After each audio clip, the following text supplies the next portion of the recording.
Kolshewadi police स्टेशनच्या हद्दीमध्ये दिनांक 20/5/25 रोजी दुपारी 1:15च्या सुमारास सप्तशृंगी हाऊसिंग सोसायटी आहे. ह्या बिल्डिंगच्या 4थ्या मजल्यावर रिपेरिंगचे काम, फ्लोरिंगचे काम चालू होते. त्या फ्लोरिंगच्या कामामध्ये तो स्लॅब कच्चा असल्याने तो 4थ्या मजल्याचा स्लॅब हा खालच्या मजल्यापर्यंत पडला आणि त्याच्यामध्ये त्या बिल्डिंगमध्ये 4थ्या मजल्यापासून तर खालच्या मजल्यापर्यंत राहणारे 6 इसम मयत झालेले आहे आणि 6 जखमी झालेले आहे.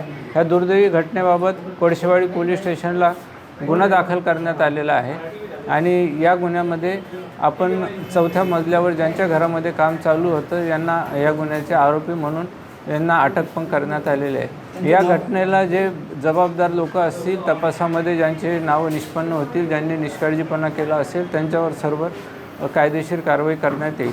अटक करणाऱ्या आरोपीचं नाव आहे कृष्णा लालचंद चौरसिया. यास अटक करून मान्य न्यायालयात प्रोड्यूस करण्याची तजवीज आम्ही ठेवलेली आहे. या गुन्ह्याच्या अनुषंगाने आम्ही ई-साक्ष्यमध्ये घटनास्थळ पंचनामा केलेला आहे आणि घटनास्थळी ज्या काही वस्तू जप्त करायच्या असतात त्या जप्त करून आम्ही फॉरेन्सिक लॅबला पाठवणार आहोत तपासणीसाठी. आमच्याकडे त्या संदर्भातली अजून माहिती प्राप्त नाही आहे. गुन्ह्याच्या तपासामध्ये जे निष्पन्न होईल त्या पद्धतीने कारवाई करता येईल.